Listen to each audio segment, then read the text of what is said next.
We have a Right. point-based system against each metric which is there. And then as per Understood. the metric achieved, we provide the relevant points to the respective talent partner.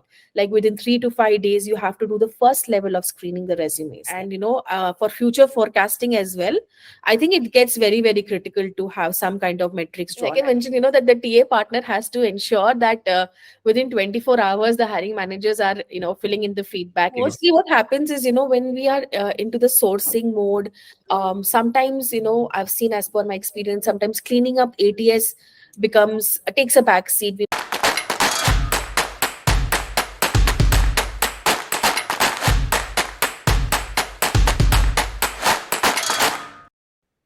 Hello, everyone. In this episode, we are excited to have Shilpa with us. Shilpa is a TA leader in Mindtickle.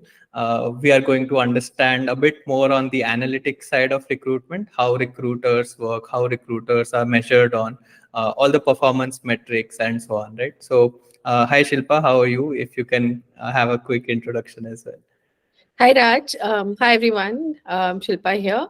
I have good 18 years of experience in the talent acquisition space. Currently working with Mindtickle, managing the India region, the TA vertical altogether. I've worked in startups for good 7, 8 years, and coming in from startups to SaaS, I think I've covered most of the journey, and really excited to talk on this chat for metrics. Sounds good. Sounds good. So yeah, Shilpa, one of the first questions is, why do you think there is a need to measure recruitment activities, right? Why can't we just figure out that, okay, these are the closure numbers and be fine with it? See, when we build a team, right, we need to understand with respect to the number of opportunities which are open in the organization, right? So that is why the topmost metric which we look at is open, total number of positions open versus closed, right? We have Mhm. so many metrics which we calculate, and it is important that we have to calculate it, because otherwise, if we just go with the flow, right, we really don't know as to first how the team stands with respect to the quantity as well as the quality of hires which we are doing, right? In order to understand the capacity of the team, and also from a very broader perspective, from an org level perspective, it is important to understand how much are we investing, right? A Right. lot of companies evaluate cost per hire as Yeah. one of the very critical metric, right? And that is very, very important to understand that, the organization is investing in the right manner for their particular hire as well. So Right. it is important to get some metrics around. It depends from organization to organization, but for the overall alignment from an org perspective, it is important to calculate few metrics. Right, right. And it also gives you some number to aim for, right? If you don't have any number, then you're just flying in dark in a way, right? So I completely understand. Yeah. Yeah, I mean, I would say in terms of sometimes for the team to get a little motivated with Yeah. respect to where they stand, how do we evaluate ourselves in terms of how have we performed, helps us to kind of at least get to the level of what have we done. And it's Right. really interesting because at least we can quantify here. Yeah. There are a lot Yeah. of roles, unfortunately, where we are not able to quantify and it gets difficult, right? So I think Yeah. this helps to quantify at a team level as well as an org level. Got it. Got it. And like, what are some of these metrics that are very core to your business, very judiciously tracked as well as monitored from as a TA leader perspective? See, if I talk about some critical metrics, if I talk about, right, we look at, like I mentioned, cost per hire. We look at time to fill. There's time to fill, maybe time to send out an offer. There is time to hire, means time it is taken to join. Sources are critical. There is open versus closed. Then we can get even more deeper with respect to feedbacks, what has been the candidate experience feedback. So then, we get even more granular with the metrics. But yeah, top 4 or 5 definitely includes with respect to the timeline to kind of close a particular role and how much cost is involved as well. Right, right. Makes sense. Makes sense. And like, what is the ideal frequency of measuring this? Do you monitor this, say, at a daily or a weekly, or what's the So in frequency? Mindtickle, we are doing quarterly metrics with the team. Got it. Got Yeah. it. Yeah. Understood. And do you do that periodically as well? Like for a smaller milestone, for example, say a position is going to be closed in say 30 days. Hmm. So do you do those reviews also in the middle of the quarter, or is it always a quarter? Uh, See, we do have timelines with respect to, like I mentioned, we have time to offer and time to join. We are calculating that, right? yeah. So, if a position, I mean, that is reviewed, in fact, on a weekly basis whenever we connect with the team as to Yeah. where are you standing with your respective position and how much time is it taken. But Right. quarterly metrics, which we do with the team, is a very, very exhaustive sheet which we have, which is very, Got it. very granularly broken down with respect to different qualitative, quantitative, all kind of metrics with respect to TA are there in that sheet. Got it. Got it. And you mentioned you measure these on sheet, right? So are there any other tools also involved in measuring all of these aspects? Yeah, so we derive it from an ATS. All the reports are pulled out from the ATS. So we are using Lever. So Right. all the metrics with respect to positions, ATS hygiene, or any feedbacks required, candidate feedback, hiring manager feedback, we have an ATS tool to kind of pull out the reports. And then we Mhm. incorporate it together in an Excel sheet, which we keep updating on a quarterly basis. So it's like getting the reports together in an Excel sheet, Got it. Got it. a And particular why not? format which we have. Got it. And why not do that on Lever itself? Like, why not probably because that's some redundant work that probably you or someone from your recruitment team would have to do, right? So, Yeah. So it's like a customized thing because we have like points also given against each metric which is achieved, right? nice. So that little bit granular stuff might not be on the ATS because it is very, very customized as per what we want. We have a Right. point-based system against each metric which is there. And then as per Understood. the metric achieved, we provide the relevant points to the respective talent partner. So, and then Got we it. come up with total points achieved. So that level of granularity will not be available in the ATS. So Right. we Right. Right. pull out the reports and then we make our own sheet. Got it. So your source of truth is still ATS, but then you have some customizations on in terms of the rewarding side of things. So you probably Yes. do it outside. Got it. Got it. And like probably say Mindtickle is a huge organization, but if you had to take a rough guess in terms of like how many percentage of organizations use a tool to measure their recruitment, what would that number be? So I read an article dated 2022 in one of the Mhm. white papers where approximately 78% of the larger companies are getting into the mode of evaluating and tracking analytics altogether. Right, right. And like in terms of say smaller organizations which are not say less than 1,000 employee companies. So what would your guess be? I think it is lesser, definitely, Mhm. and they are gradually coming up with it. So, Yeah. like I mentioned, they might have few metrics. They might not have like really, really granular. It depends on, see, really, really small scale startups. Depending on how much, how are they scaling? It depends on how they want to kind of perform on these metrics. It is coming up, but in larger scale setups, definitely the ratio is higher. Right, right, right. Makes sense. Makes sense. And like this is one of the things that a lot of TA leaders are also struggling with. But just wanted to have your thoughts in terms of uh, like how do you maintain the ATS hygiene, right? So you need to somehow push all the recruiters, all the stakeholders, not just the Yeah, yeah. recruiters, right? So to make sure that that becomes your source of truth, and that's how your metrics are also clean, right? So how do To you do that? ensure, yeah, so like all stakeholders, you're absolutely right, from the TA partners to our respective stakeholders. See, we have a TA operations POC for the organization, and that person is very responsible to ensure the accuracy and ensure that our ATS is completely well maintained and up to date, right? And we do have weekly connects to ensure that everything's on track and all the reporting is on track.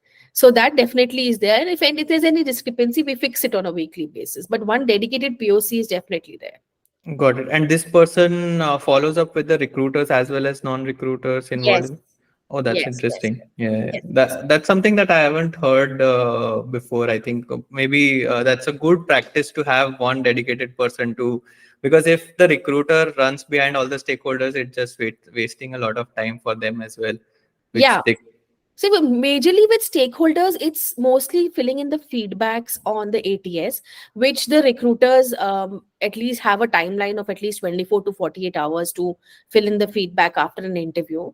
Right. More towards ATS accuracies, where I was talking about was from reporting point of view, where the Hmm. recruiters themselves have to kind of move from maybe an offer to hired, or ensure that the position is live, or what are the exact dates included. So all that comes in from a TA partner only. So Right. most of these connects are happening between the TA ops person, the TA partner, and if any Right. further stakeholder involvement is required, then the TA partner takes care with the stakeholders there. But ops Right. person is really important to give that direction to Yeah, the have an TA partner overview of and what's ensure, happening. yeah, and ensure that okay, this is right, this is wrong, this is what we need to do.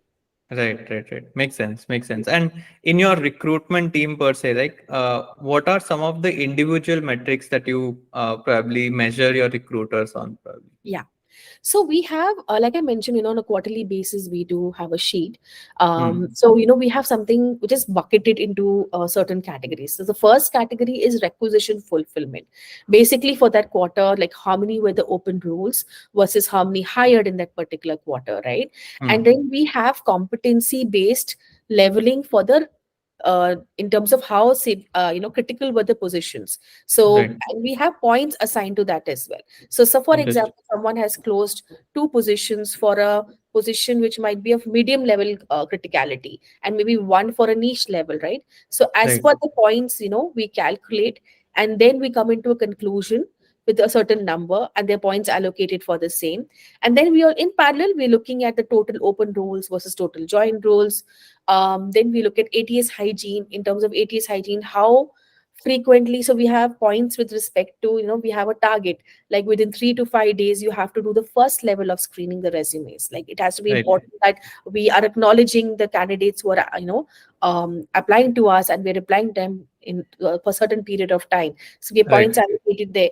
How are we completing the entire journey on the ATS? We have points allocated Right. in that respect as well, right? Then we move to the other bucket, which is basically with respect to candidate experience survey. We have a survey which is sent out, right? Yeah. How do we perform with respect to candidate experience? How did we perform with respect to hiring manager? How was the Right. hiring manager's feedback when you completed the entire process with them, right? How Right. was the business impact? So we have that metrics as well. And then we have certain behavioral metrics on that. So these are like mostly the critical metrics which we evaluate on a quarterly basis, and it becomes very very healthy. It's very clean. We know what to do, and the ATS really helps us pull out at least 80% of what we want. So we Right. just have to kind of ensure that it's all there, and we just pull it out on a quarterly basis and discuss. Right, right, right. And it makes much more sense to slice the data later instead of first cleaning up and then slice the data. If the Yeah, source of truth is always up to date, accurate, uh, the hygiene is maintained by the person who's also ops person who's because working. mostly what happens is, when we are into the sourcing mode, sometimes, I've seen, as per my experience, sometimes cleaning up ATS becomes takes a back seat. We might just get some candidates Yeah, outside, and, when we want to, how do we ensure that we are seeing what kind of applications are coming, and we are respecting the applications coming into our ATS, right? So that is why we right. felt that, it's really important to keep that as one of the most critical metric for us, so that we ensure that, and if there is a point system allocated, everybody is Yeah. ensuring that we are cleaning up, we are providing the relevant feedback on time, and it's all clean from there. Right, right, right. And a lot of recruiters I talk to, like they tell me that weekly they have to pull data out of ATS, probably prepare a separate spreadsheet and then report that. So that is exactly the time which is wasted in, say, sourcing, for example, right? That's the core competency of a recruiter. So if you are assigning those recruiters to make metrics out of an ATS, it's sort of defeating the purpose of having the recruiter, right? But Right. And a TA ops person also helps out to pull out whatever reports is required on a quarterly basis. So, I mean, yeah, we just work in collaboration. So it's very easy. Like once we've aligned to what we need to do, we are just, yeah. it's a very smooth thing to do on a quarterly basis. Right, And right. it's completely transparent with Right, everybody. right. And how do you ensure that this hygiene is also brought down to all the new recruiters joining Mindtickle, right? So you would also want to have that same level of comfort with the new recruiters who come up. So how do you onboard them on it? So we make them comfortable the first quarter. Nice. So we align them that this is what we do, this is what it is. And the first quarter is like just making them settle in and understand the dynamics. And then we start evaluating from the second quarter once they join. Got it. Got it. And you mentioned a bit of this before as well, but how do you measure non-recruiter metrics, right? So, for Mhm. example, the feedback that you were mentioning, how Yeah, much time a hiring manager is taking to screen the profiles. yeah. How do you measure, and what all do you measure for non-recruiter activities? So, like I mentioned, that the TA partner has to ensure that within 24 hours, the hiring managers are, filling in the feedback. It is maximum we give them a limit of 48 hours. Yeah. First level of, it's like, first level, they kind of get the feedback. If not, then, maybe some senior person will get on board and try to get the feedback. But we ensure that at least within 48 hours, we have Yeah. everything. It's important. Otherwise, if we go back after 2 weeks, everybody has forgotten everything, and it gets very difficult to get that feedback at that point of time.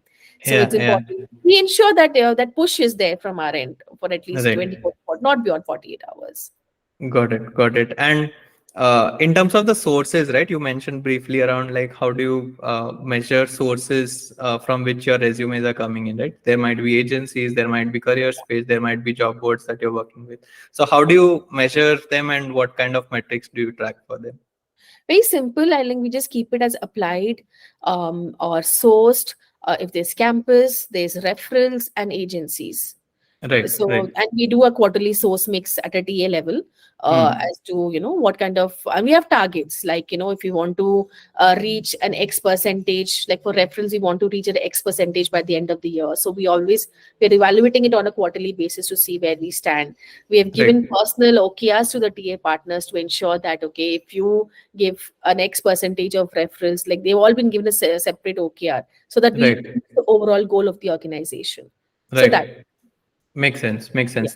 That also breaks down a bigger problem to a very smaller problem, right? Having individual OKRs to the recruiters Yes. with a percentage associated with that. Yeah, Got yeah. it. And yeah, And that and motivates them to kind of get that also because they're yeah, getting. because they have something in mind what to aim for, right? So that's Yes. the core motivation. Yeah, makes sense. And wanted to understand a bit more on the recruiter sort of side of things, where a lot of times what happens is they are still pushing back to the hiring manager saying that okay, please review, but hiring manager also might be busy with some activities. So Mm. and there are a lot of such things that you cannot measure a recruiter on, because a lot of them have a subjectivity attached to it. For example, say offer to joining ratio, right?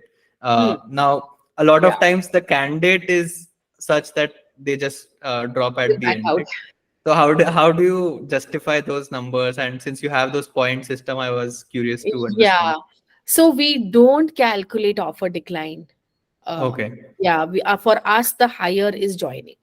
understood, understood. Right. Yeah. Got it. So, I mean, we do have a, recruitment funnel, which we Hmm. also track in parallel, where we have those funnel coming in with respect to how many have reached the HR round, how many offered, and how many joined. So, over there, we are calculating in parallel just for a team certainty in terms of how's the team performing overall. But when it Right. comes to individual metrics, we don't calculate offer decline Got it. Got it. So you just measure them on how many offers you are getting in a versus way. joint. Versus join, basically. No, but what I'm asking is Hmm. joining is not in the hands of the recruiter. In a way I it is, understand. but then Yeah. but Yeah, I mean that's true. But ultimately, for at an org level, we are looking at joinings. joining is I basically, understand we have last minute backouts, yeah, and it's very very painful for all of us to see that, right? right, Uh, but when we have other metrics which take care of with respect to, so like we have some behavioral metrics where we're looking at persistency, responsibility, ownership, and all of that, right? So we yeah. somehow kind of associate that if there's an offer decline, we calculate as per them. But in the quantitative metrics, we are not looking at the offer backouts. Got it, got it. And one more thing which I wanted to confirm is like, what are the uh, measurements that you do in terms of the interaction level, right? So there might be some numbers in terms of say recruiter versus hiring manager, how that interaction is going. or say recruiter with a agency, how that is going? Do you measure NPS or any kind of numbers to understand how these interactions are going on? NPS is for the candidate feedback, where we are incorporating questions with respect to recruiter, with respect to the interview process, interviewers. How did the interviewers perform? So we have five questions. So that is coming in from the NPS from there. Hmm. With respect to hiring manager feedback, that is feedback for the overall recruitment process internally, and how did the talent partner perform, right? I mean, these are the two feedbacks which we actually are taking care of. Candidate with the agency, or sorry, the talent partner with the agency, we've not looked into that yet, but that is an interesting point. I mean, Right. just thinking from there, I mean, if there is any agency feedback we get, we definitely talk it out and solve it, but we've not scored anything against that as of now. Got it. Got it. No, I was just curious if that is Mm, something that at a scale, right? You are having so many mm, stakeholders, you are having so many recruiters mm. working on this. So just wanted to understand, do you measure these interactions also? Because at some point in time, if you have enough data, you can probably say that, okay, this recruiter or this hiring manager this interaction is not probably working as well as say other interactions, right? Good And point to note. just Yeah. trying to understand. Yeah, yeah. I I, mean, I hope definitely. your recruiters don't hate me to get No, into that's a this. good point to definitely think about. But we are very honest, like, we've been using agencies, a very small percentage of agencies we've been using the last 2 years in Mindtical. Right, So the kind of interaction which we have with the agencies is very less. right. Maybe No, that's why we I'm thought on those grounds. right. I meant to say like any interaction which is internal. So like Sure. recruiter with hiring manager, recruiter with interviewer, for example, right? So a lot of times, say the Hmm. interviewer is always declining requests. So does recruiter have that interface of somehow capturing that this interviewer is probably giving some hard time getting the interview? Acha, that I think it's all done through our communication only. I mean, we are not Right. driving anything to a metric. We communicate, we talk to the leaders. Yeah, I think it's more through communication and solving it out. Yeah, I think a lot of things are. That's how we started this as well, right? That a lot of these things are people centric, right? So you cannot just put a number on it and then On say that okay, everything. you have to beat this number or something like that, right? Yeah, see, it's all about stakeholders also, because it's like a collaborative effort with us and the stakeholders. Yeah, So, how much can we work in collaboration? There are points when we work in collaboration, there are points when we don't and we disagree, but then we disagree and align.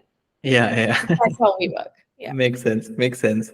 And yeah, I think one of the last questions or inputs I wanted to have from you is what would be your recommendations to say TA leaders who are leading teams? How should they go about measuring these activities, or what kind of things that you see that are not followed in industry but should be followed to improve the recruitment state?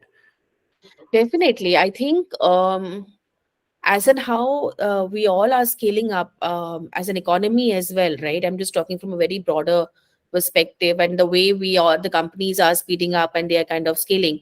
Hmm. It's important to definitely, I mean, it's all internal with respect to what kind of metrics every company wants to kind of use for themselves.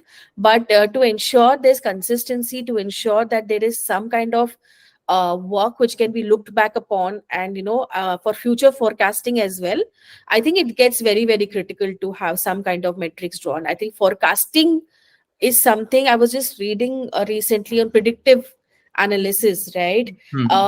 That is something which not everybody are very very into it. I Yeah, read that out of 1 out of 5 employers are actually looking into it, right? yeah, But this is something which is the next thing right now, and it is going to help. yeah. So it is coming up slowly, but the rate is very, it's very minimum as of now. But Right, as to how people are developing and they're getting interest and they're getting understanding of how these metrics work, I think right, next 10 years it should definitely be there. But right. this should improve. It's a very low ratio as of now. Yeah. And that's a very interesting point that you're already thinking around predictive sort of Yeah, numbers. Uh, when there are a lot of companies who are not even tracking metrics in the first place, right? So, uh, yeah, if you don't have numbers which are sane, how do you predict, right? At some point in time, your joining ratio is 10%, but if you want to predict that it is 15%, first you need to know that it is 10% in the first place, right? So, exactly. Like yeah, one kind of a benchmark. So like I mentioned, the recruitment funnel, right? yeah, We recently introduced this year only in our system, and now is the way the initially took a lot of time to understand. We had different levels. Where should we track? A lot of work was gone into it, but now right, I think it is just flowing in so smoothly. Like by the end of the year, we know where we're going to stand, and from right, next year we'll be even more better in terms of how it is going to be, and we can kind of show it to the organization as well. We were just yeah, starting internally, so I think it really helps to have some measurable benchmark for which we can actually showcase further. We need to have right. that benchmark for sure. Right. Yeah, I think and ATSs are something that a lot of companies need to adopt because at some point in time, if they are managing everything on spreadsheets, then they are prone to say manual errors, right? So then you don't know out of four recruiters which recruiter is updating the spreadsheet correctly or not, right? So then it becomes a It's challenge. like I mean, it'd be good if one POC gets responsible to handle that spreadsheet and work, but Yeah, spreadsheets are prone to manual errors. yeah, Um, yeah, yeah, but I know I've heard a lot of ATSs that's very small scale also, like for companies which don't want like a large scale ATSs. There's so many yeah, small scale ATSs also coming up, which can yeah. help around. And I think companies should start adopting that and then slowly pick up how they want to proceed. Right. And I have seen 10% company also adopting an ATS, right? So they are not seeing ATS as a bookkeeping source. They are seeing it as a productivity tool, as a visibility Yeah. tool, right? That if the founder wants to just see what's happening in the recruitment, they can quickly open it up, slice some data, and then figure out what's happening, right? But yeah, Yeah, sounds because good. Yeah. yeah, sorry. Because with the number of headcounts we hire for the particular year, I think further deeper analysis goes with respect to kind of attrition, what is happening, how many more are we looking at the next year, what kind of hiring did we do the previous year. So it's like a huge Yeah. analysis which comes out at an org level once the financial year ends, and it Right. helps to kind of get some more facts for the next year and plan accordingly. Right. And I think one of the outcomes of it would also be how many recruiters do you need to fulfill these roles, right? So True. if you don't have that visibility, then you are still like probably just hiring people which are not required, or the other way around, you are not hiring, so your existing recruiters are burning out basically. Yeah, just to Right. ensure efficiency across, Yeah, definitely. yeah. Makes sense. Makes sense. Sounds good, Shilpa. I think we are at the end of the podcast. Thanks a lot for taking the time. Your closing remarks. Thank you so much, Raj. I really enjoyed talking and got some information from you as well for me to kind of think through and figure out if we could do something. So, really enjoyed. And I hope people watching this find this useful as well. And I'm happy to answer anybody's questions. They can reach out to me on LinkedIn. Definitely. Thanks a lot, Shilpa.